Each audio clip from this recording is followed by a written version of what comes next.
столице республики с двухдневным рабочим визитом находится полномочный представитель президента России на Дальнем Востоке Юрий Трутнев. Первым делом вице-премьер страны посетил индустриальный парк Кангаласы в пригороде Якутска. Позже, по итогам совещания с правительством Якутии, Юрий Трутнев заявил о необходимости запуска территории опережающего развития уже в сентябре этого года. К этому времени на территории индустриального парка должно появиться все необходимое для работы: инфраструктура, производственные здания и энергетика. Мы сегодня вручили уже 9 свидетельств резидентов.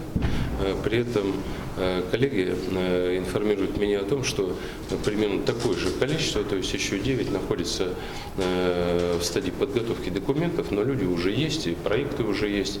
Поэтому сегодня обсуждение началось даже не столько с вопроса, где искать резидентов, сколько я задал вопрос коллегам, а почему ограничились такими, в общем, небольшими размерами площадок, потому что, слава богу, место в республике есть, и, в общем, может быть, сразу создавать такой большой задел.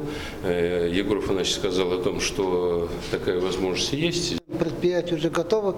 Единственная проблема, которая может возникнуть с учетом общей ситуации, когда в некотором роде предприятия могут испытывать определенные сложности в своих инвестициях. С этой точки зрения правительство сегодня получило задание оказать помощь, и такие возможности мы имеем. Если вдруг возникнут вопросы, то мы поможем. Также Юрий Трутнев провел совещание по подготовке к 6-м международным спортивным играм «Дети Азии». Масштабные соревнования пройдут с 5 по 17 июля в Якутске. Ожидается участие спортсменов из 38 стран. Уже после, отвечая на вопросы журналистов, Юрий Трутнев, как инициатор законопроекта о дальневосточном гектаре, сообщил, что его вступление в силу будет поэтапным, включая переходный период. Местное население получит время для надлежащего оформления земель, а также у них будет время заявить права даже на незарегистрированные участки.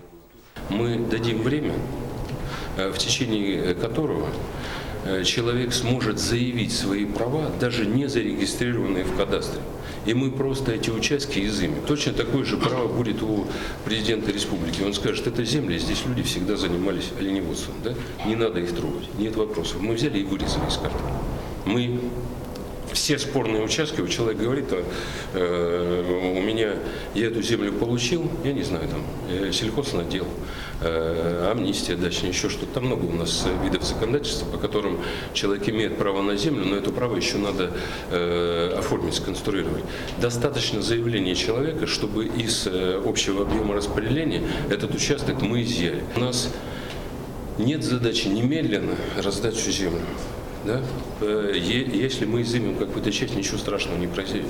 У нас есть задача людям руки развязать, людям дать возможность работать на их земле.